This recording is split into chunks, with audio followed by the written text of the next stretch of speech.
Enfin, vous retrouverez un entretien exclusif avec l'un des grands acteurs de la télé-réalité en France, Mathieu Gonnet. Il a été l'un des professeurs les plus célèbres de la Star Academy. Aujourd'hui, il vous révèle en exclusivité les coulisses de cette télé-réalité. On assistait à des choses absolument passionnantes que seule la télé-réalité peut apporter. Quand on a un rêve, quand on a un but, on peut y arriver. Les grands destins du petit écran, c'est maintenant.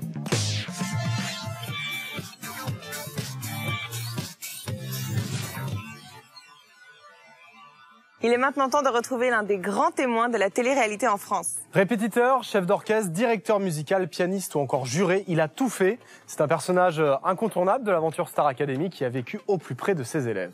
Comme eux, il a été emporté par le tourbillon médiatique. Comme eux, la Starac lui a ouvert les portes de la gloire. Et comme eux, il a aussi connu la notoriété soudaine. C'est Mathieu Gonnet, l'ancien prof de la Star Academy, et il a accepté de revenir sur son aventure hors du commun. On l'accueille tout de suite, Mathieu Gonnet. Bonjour Mathieu. Bonjour. Bonjour. Vous allez bien ? Bienvenue. Merci beaucoup. Alors Mathieu, vous avez été l'un des premiers à vivre le phénomène Star Academy. Est-ce que vous saviez où vous mettiez les pieds à l'époque ?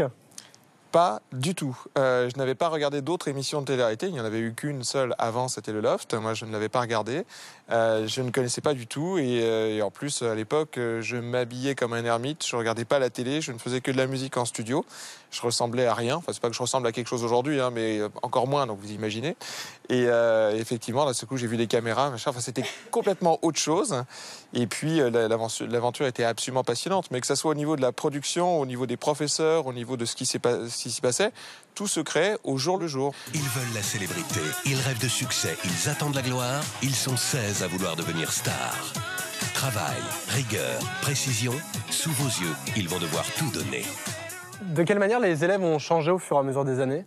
Ce qui a beaucoup changé, c'est que sur la première Star Academy, les élèves qui étaient là ne connaissaient pas la télé-réalité. Donc c'était des gens qui étaient très très nature. Ils donnaient énormément. On ne gagnait pas seulement qu'une célébrité, on gagnait le début d'une carrière. Alors à partir de deuxième, troisième édition, la lutte a commencé à devenir assez importante et les candidats avaient très envie de gagner. Donc on assistait à des choses absolument passionnantes que seule la télé-réalité peut apporter, à savoir de voir effectivement des gens qui essayent de donner le meilleur d'eux-mêmes et qui parfois montrent aussi une partie un peu occulte que l'on a tous en soi, qui est un petit peu le fait d'avoir envie de marcher sur l'autre pour réussir. En quoi ces émissions ont changé notre quotidien ? Moi, c'est une émission Star Academy que je défends énormément parce qu'elle a apporté beaucoup aux gens qui l'ont faite. Les candidats ont appris énormément sur eux-mêmes et sur les autres.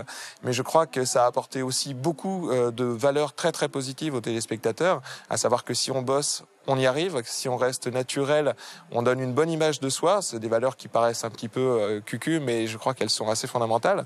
Et puis surtout, ça a montré que voilà, quand on a un rêve, quand on a un but, on peut y arriver. Est-ce que vous avez des anecdotes à nous raconter sur les coulisses de l'émission, les coulisses des primes ou les tournées qui ne sont pas diffusées ? Oui, on a effectivement, bien sûr, c'était une aventure tellement folle. Bien sûr, on a vécu des choses complètement dingues. J'ai souvenir d'hélicoptères qui arrivent à Damarie-les-Lys avec Jennifer Lopez. C'était fou. Je me souviens, on s'est retrouvés, Phil Collins et moi, à faire le bœuf autour d'un piano.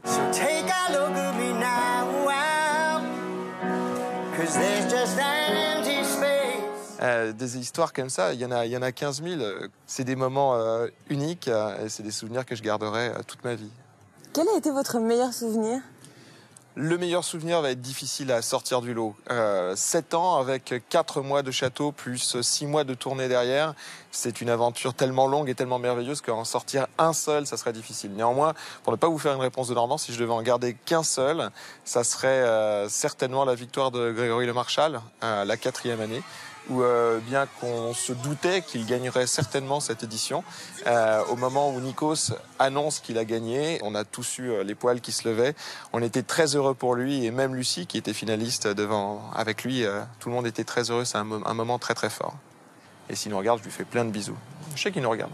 Hein, tu nous regardes. Voir le monde à l'envers. J'aimerais bien être un oiseau.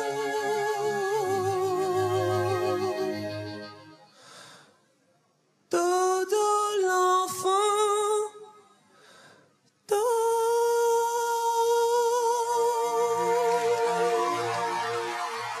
Merci Mathieu pour Ah oui, comme... témoignage. Merci à vous. Merci.